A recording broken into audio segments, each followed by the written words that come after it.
Hello students, in this part we will start studying about plasma membrane. Second part है और इसमें हम cell के बारे में और आगे पढ़ेंगे। और क्या पढ़ना है हमें आज? Plasma membrane. तो सबसे पहले देखते हैं what is structural organisation of the cell. Cell किन किन चीज़ों से बनी हुई होती है? First is plasma membrane, second is cytoplasm and third is nucleus. तो आज हमें पढ़ना है प्लाज्मा मेम्ब्रेन।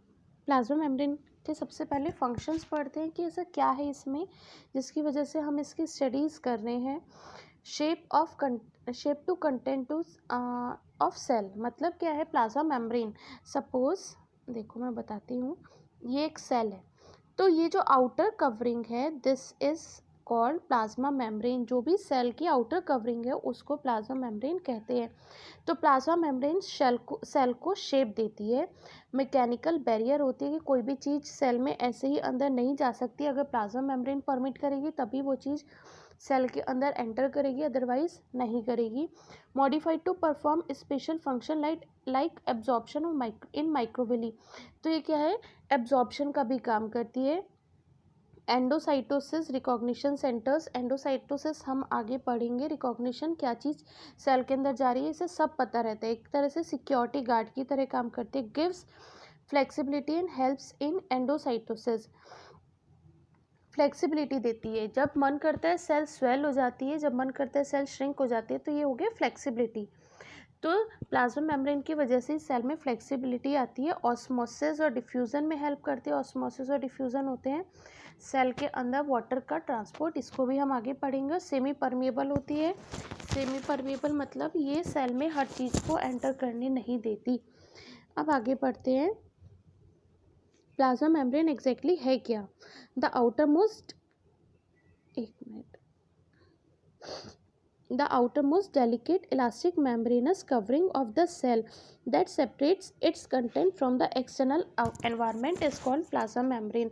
तो प्लाज्मा मेम्ब्रेन क्या करती है? जो भी सेल के अंदर का कंटेंट है और सेल के बाहर का उसको सेपरेट करती है। अब आपके घर में एक गेट होता है ना कि वो गेट केवल वही खोलेगा जिसके पास उसकी चाबी हो, इसी तरह से प्लाज्मा मेम्ब्रेन की भी एक सिक्योरिटी गार्ड या गेट की तरह काम करती है। सिर्फ वही कंटेंट्स अंदर जा सकते हैं जो कि जिन सेल को ज़रूरत है, जिनको प्लाज्मा मेम्ब्रेन परमिट करेगी। Next is plasma membrane is selectively permeable. It is made up of a biolipid layer and protein are integrated in out and inside. तो सेलेक्टिवली परमिएबल होती है, ये सिर्फ लिमिटेड चीज़ों को, जिनकी सेल को ज़रूरत है सिर्फ उन्हीं को ही एंटर या एग्जिट करने देगी। आगे है cell small carbohydrates are attached at place to outer surface of lipids and protein. ये चीज़ मैं आगे बताऊंगी डायग्राम में। It is about 7 to 10 nanometre thick and can be seen only under electron microscope. तो अभी हमने माइक्रोस्कोप पढ़े थे, दो तरह के माइक्रोस्कोप होते हैं, एक होता है लाइट माइक्रोस्कोप और सेकेंड होता है इलेक्ट्रॉन माइक्रोस्कोप। तो प्लाज्मा मेम्ब्रेन को हम सिर्फ इलेक्ट्रॉन माइक्रोस्कोप में ही देख सकते हैं। 7 to 10 नैनोमीटर होता है, 1 मीटर में 10⁹ नैनोमीटर होते हैं, तो बहुत छोटा पार्ट होता है, इसलिए ये हमें नॉर्मली हम इसको नहीं देख सकते। आगे आता है प्लाज्मा मेम्ब्रेन, जो मैं प्रोटीन और लिपिड की लेयर बता रही थी, इसको बहुत डीप में नहीं समझना है, बस ओरली समझो। देखो ये इस तरह से होता है, ये ऐसी स्ट्रक्चर होती है। अब ये जो पार्ट होता है ये होता है,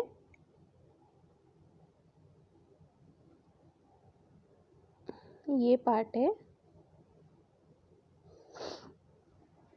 ये पार्ट होता है पोलर, मतलब हाइड्रोफिलिक, पानी ये वाटर में डिज़ोल्व हो जाता है। और ये वाला जो पार्ट होता है हाइड्रोफोबिक होता है। फोबिक मतलब फोबिया, कि ये पानी से दूर भागता है। तो अब क्या होता है, जो चीज़ यहाँ सेल के अंदर जानी होती है वो अगर इसके साथ चली जाएगी या फिर इसके थ्रू चली जाएगी, मतलब सेल में दोनों तरह की चीज़ें जा सकती है। ऑयली मतलब जो फैट्स और प्रोटीन में मिक्स होने वाली है वो भी, और जो वाटर में मिक्स होने वाली है वो भी।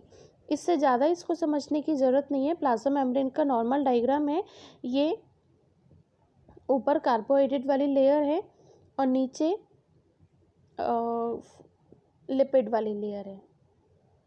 आगे देखते हैं transport across plasma membrane. Plasma membrane के थ्रू ट्रांसपोर्ट कैसे होता है? तो membrane act as physical barriers between the organelles of a cell and its cytoplasm as and its surrounding environment. membrane act as physical barrier। देखो ये plasma membrane है, ये plasma membrane है। अब जो चीज़ बाहर है वो सेल के अंदर प्लाज्मा मेम्ब्रेन को क्रॉस करके ही जाएगी। जिसको प्लाज्मा मेम्ब्रेन चाहिए सिर्फ वही कंटेंट सेल के अंदर जाएगा। Impermeable substance do not pass through the membrane. Impermeable substance वो हो गए जो कि सेल को क्रॉस करके नहीं जा सकते, परमेबल जो सेल को क्रॉस करके जा सकते हैं। Both solute and solvent can pass through. Semi permeable, तो सेमी परमेबल मेम्ब्रेन वो हो गई जो कि जो सेल कुछ ही चीज़ों को, सेलेक्टिव चीज़ों को ही एंटर करने देगी, सेल के सारी चीज़ों को नहीं देगी। Selectively permeable if membrane allows a passage, ये तो हो गया passage of solvent and some selected solutes. आगे आते हैं हाउ डू सब्सटेंस मूव। अभी तक हमने ये पढ़ा था कि सेल के अंदर सब्सटेंस जाते हैं, सेल सेमी परमेबल होती है, इसमें ऑस्मोसिस हमने पढ़ा था। तो अब हम पढ़ेंगे कि सेल के अंदर कंटेंट जाता कैसे है। ठीक है, मेम्ब्रेन होती है, मेम्ब्रेन को क्रॉस कैसे करता है? कुछ प्रोसेस होते हैं, 3 प्रोसेस हैं। First is passive diffusion, second is active diffusion, active transport, third है बल्क ट्रांसपोर्ट। तो सबसे पहले हम पैसिव डिफ्यूजन के बारे में पढ़ते हैं। अब डिफ्यूज़न क्या होता है? सबसे पहले हम पढ़ रहे हैं diffusion, the process of movement of substance from the region of higher concentration to the region of lower concentration is called diffusion. Diffusion में क्या होता है? जब भी कोई चीज़ अपनी हायर कंसनट्रेशन से लोअर कंसनट्रेशन में जाती है। जैसे सपोज़ मैंने एक रूम में समोसे लाकर रखे, अब समोसे की खुशबू उस पॉलीथीन में ही थी, धीरे धीरे जैसे मैंने पॉलीथीन खोली पूरे रूम में उसकी खुशबू डिस्ट्रीब्यूट हो गई बिकॉज ऑफ डिफ्यूज़न। क्यों? पहले उसकी जो खुशबू थी वो उस पॉलीथीन में ही थी, और जैसे हमने पॉलीथीन खोली वो पूरे रूम में डिस्ट्रीब्यूट हुई। हायर कंसनट्रेशन कहाँ थी उसकी? पॉलीथीन में, और लोअर कंसनट्रेशन पूरे रूम में, धीरे धीरे वो पूरे रूम में डिस्ट्रीब्यूट हो गई। तो this is called diffusion. When the molecules move from its higher concentration to the region of its lower concentration then it is called diffusion। तो आप यहाँ पर देखोगे हमने एक ड्रॉप डाई की डाली और ये कैसी हो गई, धीरे धीरे ये और स्प्रेड हो गई और यहाँ पे आके और ज़्यादा स्प्रेड हो गई। तो this process is known as diffusion. अब डिफ्यूज़न की इम्पोर्टेंस क्या है, कहाँ कहाँ डिफ्यूज़न यूज़ होता है? Helps in spread of different substance through cytoplasm of cell. Diffusion क्या है? अब सपोज एक सेल है, उसमें वाटर अंदर जा रहा है, तो ये कहलाएगा डिफ्यूज़न। अगर हमने एक सेल को शुगर सब्सटेंस में रख दिया तो क्या होगा? शुगर सब्सटेंस वाटर उस सेल में अंदर जाएगा, शुगर का सब्सटेंस बाहर आएगा। तो ये क्या है? डिफ्यूज़न है। कोई भी चीज़ अपनी हायर कंसनट्रेशन से लोअर कंसनट्रेशन में जाए। अगर मैंने अगरबत्ती एक रूम में जलाई है तो जहाँ जलाई थी वहाँ से धीरे धीरे उसकी खुशबू पूरे रूम में फैल गई, पूरे रूम से पूरे घर में फैल गई। तो ये बिकॉज ऑफ डिफ्यूज़न है। आगे है osmosis is a type of diffusion where only solvents is allowed to diffuse. Osmosis अभी हम बाद में पढ़ेंगे, लेकिन osmosis is a type of diffusion, याद रखना इस चीज़ को। Diffusion helps in exchange of respiratory gases between the cell and their environment. आगे है ट्रांसपिरेशन ऑफ इस डिफ्यूज़न प्रोसेस। ट्रांसपिरेशन क्या होता है? ट्रांसपिरेशन है वाटर मॉलिक्यूल्स प्लांट्स के स्टोमेटा के थ्रू बाहर निकलते हैं, तो loss of water through the leaves of plant is known as transpiration.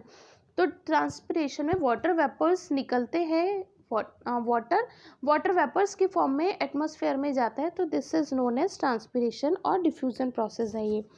Flowers spread aroma, जितने भी फ्लावर्स होते हैं उनकी खुशबू पूरे जगह जगह फैल जाती है और इसी वजह से वो इंसेक्ट्स को भी अट्रैक्ट करते हैं। क्यों?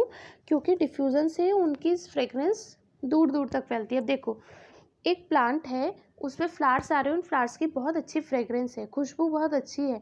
अब जैसे हम उस प्लांट के पास से निकलेंगे तो उसकी खुशबू हमें महसूस होगी। थोड़ी देर बाद जब हम दूर खड़े हैं तब भी हमें खुशबू आ रही है, तो क्या हो रहा है, डिफ्यूज़न हो रहा है। अब अच्छे से समझ में आ गया होगा डिफ्यूज़न। अब आते हैं, दूसरा है ऑस्मोसिस। ऑस्मोसिस में क्या होता है, डिफ्यूज़न ही होता है, लेकिन ऑस्मोसिस में सिर्फ वाटर का डिफ्यूज़न होता है। देखो इसकी डेफिनेशन पढ़ते हैं। Osmosis is a diffusion of water और solvent from a region of its higher concentration to region of its lower concentration across a semi permeable membrane.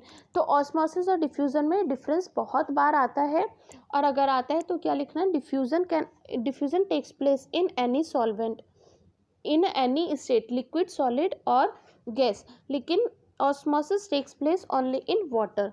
दूसरा है, डिफ्यूज़न में सेमी परमेबल मेम्ब्रेन की नीड नहीं होती और ऑस्मोसिस में semi permeable membrane की नीड होती है। तो यहाँ पे प्लाज्मा मेम्ब्रेन में जो भी चीज़ अंदर जा रही है, अगर वाटर सेल के अंदर जा रहा है तो वो क्या कहलाएगा, ऑस्मोसिस कहलाएगा। ऑस्मोसिस में क्या होता है, diffusion. Osmosis is a type of diffusion, but the difference is in osmosis it needs a semi permeable membrane, और वाटर का ही उसमें ट्रांसपोर्ट होता है। आगे चलते हैं, पैसिव ट्रांसपोर्ट ऑस्मोसिस का। देखो यहाँ पर अगर हम डायग्राम में देखें तो क्या है, यहाँ पे डाइल्यूट शुगर सॉल्यूशन है और यहाँ पे कंसंट्रेट शुगर सॉल्यूशन है। अब क्या हुआ,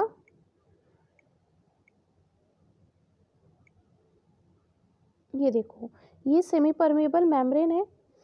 अब यहाँ से शुगर, डाइल्यूट शुगर सॉल्यूशन यहाँ से यहाँ जा रहा है, तो वाटर के मॉलिक्यूल्स यहाँ से इधर गए। देखो अभी यहाँ पर अगर हम काउंट करें 1 2 3 4 5 6 7 8 9 10 है, और इधर कितने हो गए, 1 2 3 4 रह गए। तो क्या हुआ, शुगर के मॉलिक्यूल्स, सॉरी वाटर के मॉलिक्यूल्स की कंसंट्रेशन इधर ज़्यादा थी और इधर कम थी, और उन्होंने मूव करना शुरू करा from its higher concentration to lower concentration. जहाँ किसी भी चीज़ का अमाउंट ज़्यादा है, मतलब इधर वाटर का अमाउंट, देखो इधर वाटर का अमाउंट ज़्यादा था और इधर वाटर का अमाउंट कम था, तो वाटर की कंसंट्रेशन इधर ज़्यादा है और इधर कम है, तो वाटर ने धीरे धीरे इधर मूव करना शुरू कर दिया। अब वाटर की कंसंट्रेशन दोनों तरफ इक्वल हो गई, तो this is known as osmosis. और ऑस्मोसिस में सेमी परमेबल मेम्ब्रेन की नीड जरूर होती है। Osmosis will not take place without semi permeable membrane. अब आते हैं इंपॉर्टेंस ऑफ ऑस्मोसिस। ऑस्मोसिस की इंपॉर्टेंस क्या है, रूट्स जितनी भी हैं वो वाटर को एब्जॉर्ब करती है सॉइल से by ex osmosis, movement of water from cell to cell by roots. तो एक सेल से दूसरे सेल में जाता है, तो हर सेल में प्लाज्मा मेम्ब्रेन होती है, तो उसी तरह से वो आगे आगे चलता जाता है। अब ऑस्मोटिक सॉल्यूशन 3 तरह के होते हैं, हाइपोटोनिक, आइसोटोनिक, हाइपरटोनिक। इसको हम कैसे समझेंगे, एक सेल है, सेल को हमने एक शुगर के सॉल्यूशन में रख दिया, नहीं इसको छोड़ो, एक सेल है, उसको हमने एक सॉल्यूशन में रख दिया, अगर वो सेल स्वेल हो जाती है तो वो कहलाती है तो वो सॉल्यूशन कहलाता है हाइपोटोनिक। ये रहा, देखो इसको मैं बाद में बताऊंगी, पहले आगे इसको देखते हैं। Types of osmosis. ऑस्मोसिस 2 तरह के होते हैं, एंडोस्मोसिस और एक्सोस्मोसिस। एंडोस्मोसिस क्या है, osmotic entry of water in the cell or the system. When we place the cell in lower concentration, the water enters into the cell by a process called endosmosis. जब हमने water, एक cell जिसकी concentration ज़्यादा है उसको हमने water के अंदर रख दिया, तो वाटर क्या करेगा, सेल के अंदर एंटर हो जाएगा। इसका एग्जांपल किशमिश को ले लो। किशमिश को अगर हमने पानी में रख दिया, किशमिश में अंदर मीठी होती है वो, तो उसमें वाटर का कंटेंट कम होता है। अब धीरे धीरे अगर हमने किशमिश को उसमें रख दिया तो क्या होगा, वो स्वेल हो जाती है। This is known as endosmosis. Exosmosis क्या है, osmotic withdrawal of water from a cell और सिस्टम। अगर हमने कोई ऐसी चीज़ है जिसको हमने वाटर में रखा, तो उसमें से वाटर बाहर आ गया और वो श्रिंक हो गई, तो this is known as an exosmosis. जब भी कोई चीज़ स्वेल हो रही है वाटर में डालने पर, तो उसमें एंड ऑस्मोसिस हुआ है। और जब भी कोई सेल वाटर में डालने पर श्रिंक हो रही है या किसी चीज़ सॉल्यूशन में डालने पर श्रिंक हो रही है, then it is known as and exosmosis. Exosmosis का एग्जांपल देखो, अगर मैंने क्या कहते हैं, अंगूर, ग्रेप्स को हमने शुगर के सॉल्यूशन में रख दिया तो ग्रेप्स धीरे धीरे श्रिंक हो जाएगा। तो ये क्या हो गया, उस ग्रेप्स के अंदर का पानी बाहर आ गया क्योंकि हमने उसे शुगर के सॉल्यूशन में रख दिया था। तो ये प्रोसेस कहलाएगा एक्सऑस्मोसिस। और अगर यही वाटर उसके अंदर चला जाता तो एंडोस्मोसिस। देखो ये रहा एंडोस्मोसिस, ये सेल है, इसके अंदर वाटर कम है, 4 ही मॉलिक्यूल्स हैं वाटर के, तो वाटर सेल के अंदर एंटर कर रहा है। This is known as endosmosis. और एक्सऑस्मोसिस, ये देखो ये सेल है, इसके अंदर वाटर के मॉलिक्यूल्स कितने ज़्यादा हैं, तो वाटर बाहर जा रहा है, तो ये कहलाएगा एक्सऑस्मोसिस। अब देखो एंडोस्मोसिस, एक्सऑस्मोसिस समझ में आ गया। अब एंडोस्मोसिस में एक चीज़ और देखो, हाइपोटोनिक एनवायरनमेंट। हाइपोटोनिक एनवायरनमेंट क्या होता है, जब हम किसी सेल को ऐसी जगह, ऐसे एनवायरनमेंट में रख देते हैं कि उसके सेल के अंदर पानी कम है और सेल के बाहर पानी ज़्यादा है, तो ये सॉल्यूशन, आउटर सॉल्यूशन कहलाएगा हाइपोटोनिक एनवायरनमेंट। हाइपोटोनिक, जब सेल के बाहर वाटर का कंटेंट ज़्यादा है तो सेल स्वेल हो जाएगी, ठीक है। और हाइपरटोनिक, जब सेल के अंदर पानी ज़्यादा है और सेल के अंदर से पानी बाहर आ रहा है, हाइपरटोनिक सॉल्यूशन वो कहलाएगा कि सेल के बाहर वाटर का कंटेंट कम है, सेल के अंदर वाटर का कंटेंट ज़्यादा है। तो then outer solution is known as hypertonic solution या हाइपरटोनिक एनवायरनमेंट।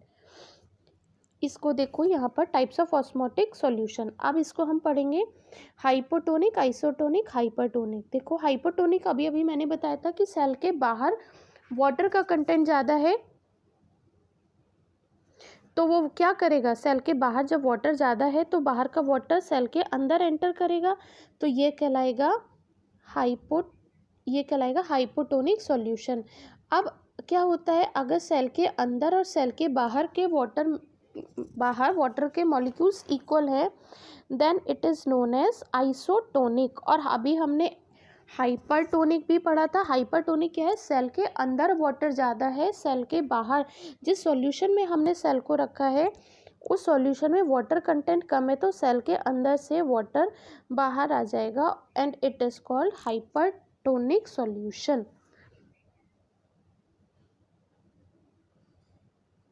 ठीक है। ये तो है हाइपोटोनिक। यहाँ पे सेल श्रिंक हो गई। देखो इस सेल की एग्जैक्ट शेप क्या है, यहाँ देखते हैं। ये देखो सेल की एग्जैक्ट शेप ये है, ये सेल की एग्जैक्ट शेप है। अभी जब हमने इसे हाइपरटोनिक में रखा तो ये श्रिंक हो गई और देखो सेल सिकुड़ गई, और जब हमने इसे हाइपरटोनिक में रखा था तो सेल स्वेल हो गई। ये चीज़ आपको अच्छे से समझ में आ गई होगी। ये क्वेश्चन भी एग्जाम्स में आता है, व्हाट इज़ हाइपोटोनिक, हाइपरटोनिक और आइसोटोनिक सॉल्यूशन। या फिर ऐसे आ जाएगा, डिफाइन एक्सॉस्मोसिस एंड एंडोस्मोसिस। अब आता है difference between osmosis and diffusion. तो सबसे पहले diffusion, flow of either solute और सॉल्वेंट, उसमें कोई भी चीज़ मूव कर सकती है, लेकिन ऑस्मोसिस में सिर्फ सॉल्वेंट, और सॉल्वेंट में भी वाटर ही मूव करता है। No such membrane is required. Diffusion में मेम्ब्रेन की ज़रूरत नहीं है, जबकि ऑस्मोसिस में मेम्ब्रेन या सेमी परमेबल मेम्ब्रेन की नीड होती है। और डिफ्यूज़न फास्ट प्रोसेस है क्योंकि इसमें सेमी मेम्ब्रेन की नीड नहीं है, तो इसमें आराम से डिफ्यूज़न होता है, लेकिन ऑस्मोसिस स्लो प्रोसेस है। Diffusion liquid as well as gases दोनों में हो जाता है, लेकिन ऑस्मोसिस सिर्फ लिक्विड में होता है या वाटर में होता है। Movement are over large distance और movement are over short distance. तो इसमें ऑस्मोसिस में मूवमेंट बहुत ज़्यादा नहीं होता या बहुत दूर तक नहीं होता। अब आते हैं एक्टिव ट्रांसपोर्ट। एक्टिव ट्रांसपोर्ट क्या होता है अभी इसको बताऊंगी, लेकिन पहले समझो हमने क्या पढ़ा था, पैसिव ट्रांसपोर्ट, जिसमें कि कोई भी चीज़ वाटर या गैस अपनी हायर कंसंट्रेशन से लोअर कंसंट्रेशन की तरफ मूव कर रहे थे। और अब हम बात करें एक्टिव ट्रांसपोर्ट की, तो इसमें क्या होता है, कोई भी चीज़ against the concentration gradient move करती है। अगेंस्ट द कंसंट्रेशन ग्रेडियंट का मतलब है from its lower concentration to its higher concentration.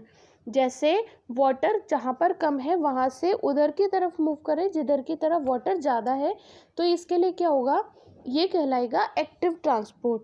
In living cells molecules and ions move from the region of their lower concentration to their higher concentration. अभी तक क्या हो रहा था, हायर कंसंट्रेशन से लोअर कंसंट्रेशन तक मूव कर रहे थे, जहाँ ज़्यादा है वहाँ से कम की तरफ मूव कर रहे थे, ये था पैसिव ट्रांसपोर्ट। लेकिन एक्टिव में लोअर कंसंट्रेशन से हायर कंसंट्रेशन की तरफ, जहाँ कोई भी चीज़ का कंटेंट ज़्यादा है उधर ही सारी चीज़ें मूव कर रही हैं। Into the cell list the movement of substance against concentration gradient is called active transport.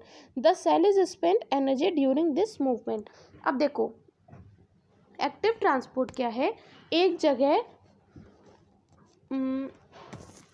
Active transport को कैसे समझेंगे, कोई भी चीज़ है, मेरे पास 100 रुपीज़ है और आप किसी के पास 1 रुपी है, तो अब मैं 1 रुपी वाले से कह रही हूँ कि तू मेरे को अपना 1 रुपी भी दे दे, तो उसको मुश्किल होगी। क्यों? क्योंकि उसे थोड़ा अपने को मोरल सपोर्ट चाहिए होगा कि मेरे को उसे 1 रुपया और देना है जबकि मेरे पास ज़्यादा रुपए हैं। तो यही एक्टिव ट्रांसपोर्ट है। वाटर या कोई भी कंटेंट अपनी लोअर कंसंट्रेशन से हायर कंसंट्रेशन में जा रहा है। मेरे पास पहले 100 रुपये थे और मैं किसी जिसके पास 1 रुपया था उससे भी कह रही हूँ कि तू मुझे अपना 1 रुपया भी दे दे, तो ये क्या अगेंस्ट द कंसंट्रेशन ग्रेडियंट होता है। तो इसको कहते हैं एक्टिव ट्रांसपोर्ट, और इसके लिए हमें एनर्जी की नीड होती है। कोई भी चीज़ अगर उल्टी हम वापस भेजेंगे तो उसके लिए हमें एनर्जी ज़्यादा चाहिए होगी। अब ऐसे ही देखो, हम समर्सिबल पंप है, उसमें क्या होता है, वाटर ज़मीन पर ज़्यादा होता है, सॉरी हमें टैंक में अगर पानी भेजना है तो हमें एनर्जी की नीड होती है। तो इसी तरह से जहाँ पर कंसंट्रेशन ज़्यादा है वहाँ ही मूव कोई चीज़ करेगी तो उसमें एनर्जी की नीड होगी। सपोज़ प्लांट्स की बात करते हैं, रूट्स में हम पानी देते हैं, पानी प्लांट के अंदर ज़्यादा है, स्टिल हम रूट्स में पानी सॉइल में पानी कम है, तब भी पानी रूट से सॉइल में तो नहीं जाता ना, सॉइल से हमेशा रूट्स में जाता है। तो यहाँ एक्टिव ट्रांसपोर्ट पार्टिसिपेट करता है, या इस ट्रांसपोर्ट को कहते हैं एक्टिव ट्रांसपोर्ट, जहाँ कोई भी चीज़ against the concentration gradient move करती है। अब है एंडोसाइटोसिस। एंडोसाइटोसिस क्या है, टेकिंग और एनगल्फिंग मैक्रोमोलिक्यूल, जैसे अमीबा है, एनगल्फ करना मतलब सटकना। यहाँ पे हम देखेंगे ये एक मॉलिक्यूल था, ये पूरा का पूरा सेल के अंदर चला गया वैक्यूल की फॉर्म में, तो दिस इज कॉल्ड एंडोसाइटोसिस। पहले क्या था कि वो मूव कर रहे हैं, सब्सटेंस 1 बाय 1 आ रहे हैं, और लेकिन यहाँ पे क्या हो रहा है, पूरा का पूरा मॉलिक्यूल को सेल ने एनगल्फ कर लिया, एनगल्फ, तो ये कहलाएगा एंडोसाइटोसिस। या कोई भी ये है, ये पूरा का पूरा सेल के बाहर चला जाए। एक है कि इसके अंदर का कंटेंट अंदर सेल के अंदर आना, एक है इसका अंदर का कंटेंट, और एक है कि पूरा का पूरा मॉलिक्यूल को एनगल्फ कर लिया, तो ये कहलाता है endocytosis. This is all about plasma membrane. Very soon I will update a new part of this chapter in which we will study about cell organelles, nucleus and all. Thank you so much.